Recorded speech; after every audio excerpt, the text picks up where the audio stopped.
Parables from Nature, the Deliverer. Sages, leave your contemplations, brighter visions beam afar. Christmas Hymn. For years there had been abroad over the earth a whisper that a deliverer was about to arise, a deliverer who had been promised from the earliest ages of the world. Some mighty man or king, some sage or conqueror, who would bring back lost justice, goodness, and happiness to the suffering race of men, and begin a reign of everlasting peace. And the hearts of all whom the whisper reached caught fire at the thought, for who so dull as not to know his own wretchedness, or not see that things around him might be better than they were? Ah, men knew it but too well. Death, sickness, the necessity of labor bestowed in vain, wronged affections, the triumph of might over right, wars and tumults, household divisions, and the thousand other miseries of life had from year to year, in every age, unfolded to each man in succession as he awoke to reason the strange, sad fact that some prevailing disorder existed in the world in his own particular day, while at the same time a strong instinct in his soul told him that it had not always been so, would not be so forever. So the whisper of a deliverer stole into all hearts with the promise of better things in store, but obscure and indefinite, it was interrupted by many minds in as many different ways, according to the bent of different wishes and feelings. Only in one thing all agreed, namely, that at the advent of this mighty one, sorrow and evil should flee away, and joy and peace be spread over the earth as the waters cover the sea. A deliverer. What should he deliver them from, if not from the death so abhorrent to every instinct of their being, from the grinding sicknesses which made life a burden even to the young, from the toil that kept the strong man back from ease and enjoyment, from the disappointments which racked the tenderest and best emotions of their hearts, from the chains of unjust oppression, from the strife of parties and of tongues, from the weakness of their own souls, which left them a prey to evil imaginations from within, 1,000 temptations from without. Truly, such life was but a weariness at the best, and oh, for a deliverer was the cry that went up from each man's heart as his own particular burden bore him down. Oh, that the everlasting doors were lifted up, that the King of Glory might come in and touch the earth with some magic scepter, restoring all things to order and joy. But the name of the Mighty One was to be called Wonderful Counselor, the Mighty God, the Everlasting Father, the Prince of Peace. And the government was to be upon his shoulders, although he was to be a son and born a child. Where then but in palaces could he be expected or looked for? Where but in palaces brought forth and nurtured? Surely kings must be his nursing fathers, and their queens his nursing mothers. O happy parents of a happy child, who great enough, who high enough to be so favored. Yet the child of these great ones was to be greater and mightier than all, to rule and triumph over all, a King of kings, a Lord of lords. Well might the longing eyes of hope be fixed on palaces and regal halls. Well might the murmured question arise, can this be he? When the cry of a newborn prince was heard within their walls. What wonder if sibyl and poet sang, by anticipation of his fame? But ever as the children of these great ones grew up to manhood, they merged by the common lot of suffering and sin into common men. And hope was darkened, yet though darkened, not extinguished, and the deliverer was still looked for as before. Some, however, there were who found in the titles Wonderful Counselor another meaning and another aim. Kingly the deliverer might be by influence and character, but not necessarily in his human birth. The kingship of man's noblest faculty, reason, might be at hand, to overthrow all kingships of mere blood, the triumph of mind over material things, the kingship of intellect over brute passion and force. The poor wise man who saved the city, but had neither thanks nor honor for his pains, was a type of a state of things now at last about to pass away. And the midnight oil had not been wasted, nor the brain racked in vain, if this were so indeed, if the day and hour were at hand when he should be exalted as universal counselor, whom wisdom had made fit to rule. He be called wonderful, who was great by the secrets of his mind. And as sages and philosophers meditated on these things, there glowed in their bosoms aspirations which bordered on devotion, and they stretched out supplicating hands to the unseen ruler of all, asking that the wonderful, the counselor, might bring them light and truth indeed, and conquer with those arms alone the ignorance and errors of the world. Oh, for the rising of that day, when the real majesty and power of the human mind should be revealed to the ignorant multitude in all its magnificence. Here is the only greatness worth the name, here the only power fit for the universal rule. But year after year the wise man died as the fool, and his children followed him, and neither among them had the deliverer arisen, but must be looked for as before. Again, Prince of Peace, mused others, in this all is comprehended. The conquering spoken of is, but the overcoming of all wish for strife, the rule in store, the sovereignty of love, suppressing all desires, but that for universal joy. Ah, surely, when the deliverer came, it would be to make all men happy alike, and pour a healing balsam into every wound. Then would all the old griefs be buried and forgotten, and the soothed minds of contented men trouble themselves no more with struggle and labor. Oh, for the drawing of that morn, when each man should be king and kingdom to himself, and the world resound once more to the songs of rejoicing which gladdened the golden age. Had not the Sibyls so spoken, and had not the poets so sung? Then should every man sit under his own vine and his fig tree, and poor and rich alike cease from the land, for all should be equal and all happy. But whence should such a deliverer be looked for, where be expected to arise?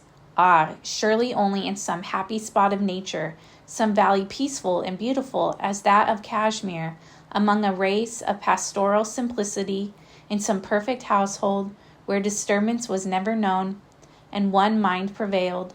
Thence alone could come he who would cause the cruel swords of war to be turned into plowshares, and spears into reaping hooks, and animate and inanimate nature to join in one general song of joy. So these looked to the lovely valleys and the quiet nooks of nature for the magic spot where discord had never entered. But they too looked and waited in vain, yet looked and waited on as before, and called upon nature herself to confirm their hopes. And the inanimate earth awoke at last to the consciousness of some great approaching event, and listened to the whisper of deliverance, even as before she had suffered and sunk under the ancient curse. And spring by spring, as she adorned herself in beauty, putting on verdure and flowers, the sense of the mighty one who was to restore and renovate her lost glory swelled through every pulse. But she could not be troubled with the discordant expectations of men. Come as he will, she cried, as king, as conqueror, as sage, as God. Thus, in my bloom and beauty, do I make myself meet and ready for his advent. Thus am I worthy to receive my Lord and King. When he comes, shall now all the hills leap for joy, and the valleys laugh and sing, and the trees of the forest rejoice. So spring after spring she adorned herself in hope, and summer after summer she glowed with longing expectation. But spring and summer fled away, and no deliverer had come. And when the sap must return back again to the roots of the trees, and plants and flowers and leaves decay, and a torpor as of death prevail over them for a while, she wept with tears of regret, while they took sad leave of each other, but said, with a new season there will be hope once more, and earth echoed the words, but cold and desolate. She felt no confidence, and showed no signs of hope.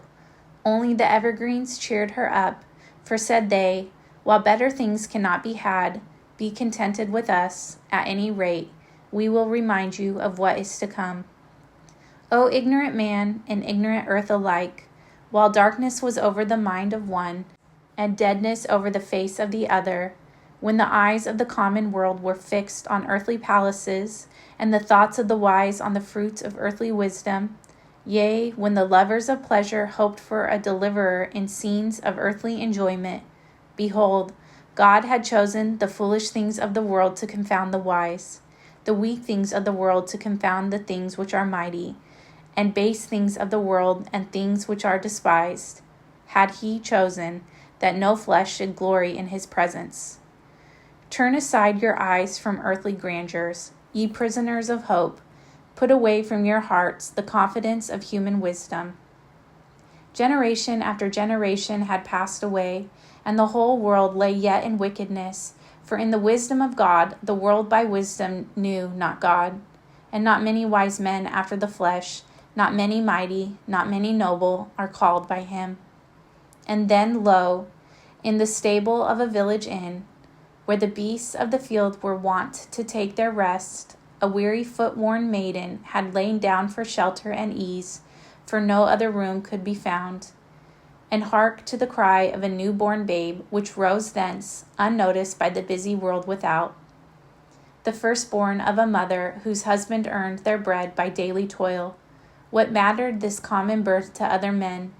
Yet hark to another cry, which went up amidst the wailing of the lowly child, a cry of thanksgiving and praise. Glory be to God in the highest, and on earth peace, goodwill toward men. Unto you is born this day in the city of David a Savior, which is Christ the Lord. And they who sang this glad Hosanna were the angels of heaven. O day of glory and delight! The deliverer had come at last, the day of redemption was there. But what was the sign whereby the long-expected mighty one might be known? Had kings at last given birth to him? Has sages at last found him? Nay. To simple shepherds abiding in the field, keeping watch over their flocks by night, was the news declared amidst the shining of the glory of the Lord.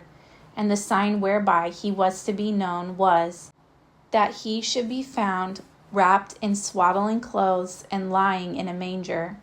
O ignorant man and ignorant earth alike, when the cry of that helpless infant broke forth in the shed of the village inn, who untaught of heaven could have dreamt that at that moment and thus the desire of all nations had come among men.